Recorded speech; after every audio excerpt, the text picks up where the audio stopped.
زبردستی امی دل سے خوش نہیں ہے، باپ دل سے خوش نہیں ہے، مکھیا ممبر کو لے کے آیا ہے، کیوں اپنے بیٹے کا بھات نہیں کھاتی ہو، معاف کر دو۔ زبردستی اتنے لوگوں کے دباؤ میں ماں بیٹا کا بھات کھانے لگ جاتی ہے، لیکن پوچھو تو اس کا دل بھی خوش ہوتا ہے کہ نہیں ہوتا ہے؟ جب تک دل راضی نہیں ہوگا تب تک دعائیں نہیں نکلے گی۔ صرف منہ سے جملے ادا کر دینے سے اللہ اس دعاؤں کو قبول نہیں فرماتا۔ اور سن لو، ماں باپ کے دل کو خوش رکھو گے تو ماں منہ سے بولے نہ بولے، باپ منہ سے دعا دے نہ دے، یقیناً اس کا دل خوش رہے گا، اس کے بدلے میں اللہ رحمتیں نازل کرے گا۔ بس آخری بات کہہ کر کے میں اپنی گفتگو ختم کر رہا ہوں۔ میں جب ایک جگہ تقریر کر رہا تھا، ایک آدمی نے پوچھ دیا کہ بتائیے اللہ تبارک و تعالیٰ نے دنیا کس لیے پیدا کی، اچھائی کے لیے یا برائی کے لیے؟ دنیا کس لیے پیدا کی، اچھائی کے لیے یا برائی کے لیے؟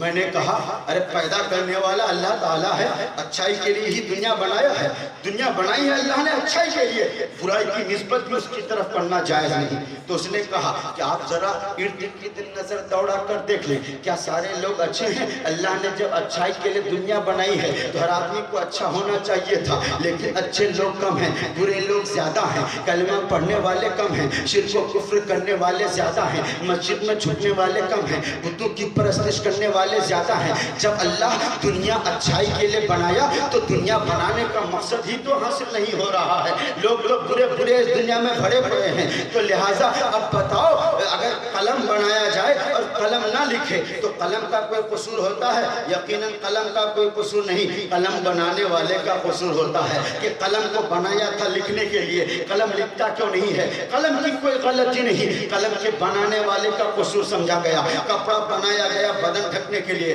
لیکن کپڑا اگر ستر پوشی نہیں کرتا ہے تو بتائیے کپڑے کا قصور ہے کہ کپڑا بنانے والے کا قصور ہے؟ کپڑا بنانے والے کا قصور ہے کہ ایسا کپڑا کیوں بنایا کہ جس سے پردہ پوشی نہیں ہوتی۔ آپ یہ نہ کہنا کہ پردہ پوشی نہیں ہوتی ہے یہ کپڑے کا قصور ہے، کپڑا بنانے والے کا قصور ہے، کپڑا اوڑھنے والے کا قصور کہاں ہے؟ ہرگز نہیں، کپڑا اوڑھنے والے کا سب سے بڑا قصور ہے۔ اگر اس پتلے اور باریک کپڑے کے علاوہ دنیا میں کوئی کپڑا نہیں ہوتا تو آپ کہہ سکتی تھی کہ کپڑا ہے ہی پتلا تو ننگا رہنے سے بہتر یہ ہے کہ اس پتلے کو اوڑھ لیا جائے۔ لیکن اچھے اچھے کپڑے ہیں، مچھردانی والا ڈریس چلا ہے آج کل، مچھردانی والا ڈریس۔ اب مچھردانی والا ڈریس مچھردانی کے اندر کا پورا دکھ رہا ہے، بیٹی باپ کے سامنے گھوم رہی ہے، بیوی شوہر کے سامنے گھوم رہی ہے، بیٹی ماں کے سامنے گھوم رہی ہے، جوان بیٹی بڑے بھائی کے سامنے گھوم رہی ہے۔ اب آپ بتائیں، ایک بیٹی پوری باہیں کھولے ہوئے اور سینہ کھولے ہوئے اپنے باپ کے سامنے گھوم رہی ہے، باپ کچھ نہیں بولتا، بھائی کے سامنے گھوم رہی ہے، بھائی کچھ نہیں بولتا۔ بیٹی کا حوصلہ بلند ہوا کہ نہیں ہوا؟ حوصلہ بلند ہوا کہ نہیں؟ آپ نے سہارا دیا کہ نہیں کہ تم ٹھیک کر رہی ہو؟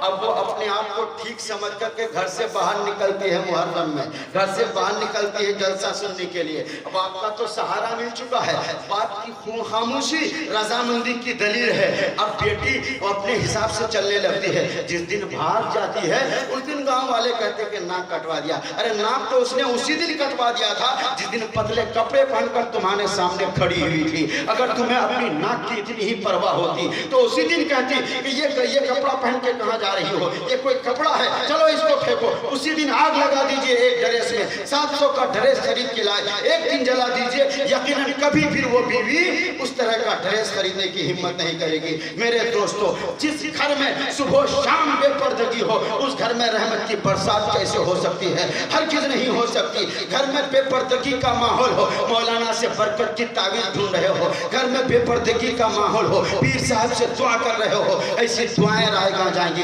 حضرات گرامی، دنیا بنائی اللہ تبارک و تعالیٰ نے اچھائی کے لیے، لیکن اچھے لوگ کم ہیں، برے لوگ زیادہ ہیں۔ اس نے کہا کہ اگر قلم نہیں لکھتا ہے تو یہ قلم بنانے والے کا قصور، کپڑا سطر پوشی نہیں کرتا ہے تو یہ کپڑا بنانے والے کا قصور۔ اب اگر دنیا بنانے سے اچھے لوگ کم ہیں تو بتائیے دنیا بنانے کا مقصد حاصل ہوا نہیں ہوا؟ تو اب یہ اعتراض کہاں پر جاتا ہے؟ اللہ کی بارگاہ تک پہنچتا ہے، نعوذ باللہ۔ لیکن ہرگز اللہ کا قصور نہیں. میں نے اللہ کی توفیق سے اس کی مدد سے اس کو جواب دیا اور کہا کہ سنو کبھی کبھی مقصد کو مقدار کے ذریعے سے نہیں بلکہ معیار کے ذریعے تولا جاتا ہے. کہیں سبحان اللہ. آپ نے نہیں سمجھی بات میری تو اب میں ایک مثال دیتا ہوں. مولانا غلام نبی خوشتر صاحب کو دعوت ہوئی کہ آپ کو پہریہ تشریف لانا ہے, یہاں نعت خوانی کرنی ہے. اس کا پروگرام ہم گاؤں والوں نے سجایا ہے. مولانا مکرم صاحب, حافظ مکرم صاحب نے آپ سے دریافت کیا کہ آپ کھانے میں کیا پسند کرتے ہیں. انہوں نے اپنی ساری پسند بتا دی, لیکن ان کی پسند کی لسٹ میں آ گیا کہ ہم مکھن پسند کرتے ہیں, ہم مکھن کھانا پسند کرتے ہیں. تب مولانا حافظ مکرم صاحب نے آج 1 کلو دہی لیا اور دہی کو اس سے مکھن نکالنے کی کوشش کی تو دیکھا کہ 1 کلو دہی سے صرف 100 گرام مکھن نکلتا ہے. تو اب کیا مولانا مکرم صاحب کو آپ پاگل کہیں گے کہ 1 کلو دہی کا 900 گرام آپ نے لسی بنا دیا اور صرف 100 گرام مکھن نکلا ہے, تو آپ پھر مکھن کیوں بنا رہے ہیں؟ تو دہی خریدنے کا مقصد ہی فیل ہو گیا. نہیں میرے دوستو, اگر وہ مکھن اچھا ہے, ذائقہ دار ہے, ٹیسٹی ہے تو غلام نبی صاحب خوشتر کی دسترخوان میں پیش کیے جانے کے قابل ہے. کہیں سبحان اللہ. ان کا دل جیتنے کے لائق ہے, ان کو خوش کرنے کا ایک طریقہ ہے. لیکن مکھن اگر ذائقہ دار نہیں ہے تو 100 گرام کیا 1 کلو دہی میں اگر 2 کلو مکھن نکل آئے لیکن بدبودار ہو تو وہ غلام نبی خوشتر کے لائق نہیں ہے, اس کی بے عزتی کا ذریعہ بنے گا. ہمارے والد صاحب کھیتی کرتے ہیں اور جب وہ گیہوں بوتے ہیں تو پھر گیہوں کاٹتے وقت 1 کنٹل گیہوں نکلتا ہے تو 5 کنٹل بھوسا نکلتا ہے. آپ نے دیکھا کہ نہیں دیکھا؟ تو کیا میں ان سے کہوں کہ جب آپ نے گیہوں بویا تھا گیہوں کے لیے گیہوں کم ہو گیا, بھوسا زیادہ ہو گیا تو آپ گیہوں بونا چھوڑ دیجئے؟ نہیں, لیکن وہ ہمیشہ کھیتی کرتے ہیں. کیوں؟ اس لیے کہ مقصد کو مقدار کے ذریعے سے نہیں بلکہ معیار کے ذریعے سے تولا جاتا ہے. اگر یہ گیہوں اگرچہ بھوسا سے کم ہے, بھوسا 5 گنا ہے, گیہوں بہت کم ہے, لیکن اچھا ہے, ذائقہ دار ہے, غذائیت پہنچاتا ہے, تقویت پہنچاتا ہے. یہ گیہوں گھر میں بھرنے کے لائق ہے, روٹی بنا کر کے دسترخوان میں سجانے کے لائق ہے. پتہ چلا کہ اگر کوالٹی اچھی ہو تو کوانٹیٹی کو نہیں دیکھا جاتا ہے. میرے دوستو, اللہ تبارک و تعالیٰ نے دنیا بنائی اور گویا اپنے حبیب سے فرما دیا, اے میرے حبیب یہ دریا کی گنگناہٹ تیرے لیے, یہ جھرنے کا ترنم تیرے لیے, یہ فلک بوس پہاڑ تیرے لیے, یہ سمندر تیرے لیے, طوفان اور تلاتم تیرے لیے, آسمان پر کہکشاں کی انجمن تیرے لیے, سبز زمین فرش زمین پر یہ سبزہ بچھا ہے تیرے لیے, باد صبا تیرے لیے, نسیم سحری تیرے لیے. اے حبیب میں نے ساری کائنات بنائی صرف تیرے لیے اور تو میرے لیے. اے مصطفیٰ اب کوئی مجھے سجدہ کرے نہ کرے, کوئی میری عبادت کرے نہ کرے, کوئی میری بندگی کرے نہ کرے, کوئی میری تسبیح و تحلیل کرے نہ کرے, تو مجھے ایک بار سجدہ کر لے, پوری دنیا کے بنانے کا مقصد حاصل ہو گیا. اس لیے کہ مقصد کو کبھی کبھی مقدار کے ذریعے سے نہیں معیار سے ناپا جاتا ہے. وآخر دعوانا ان الحمدللہ رب العالمین. السلام علیکم ورحمۃ اللہ وبرکاتہ.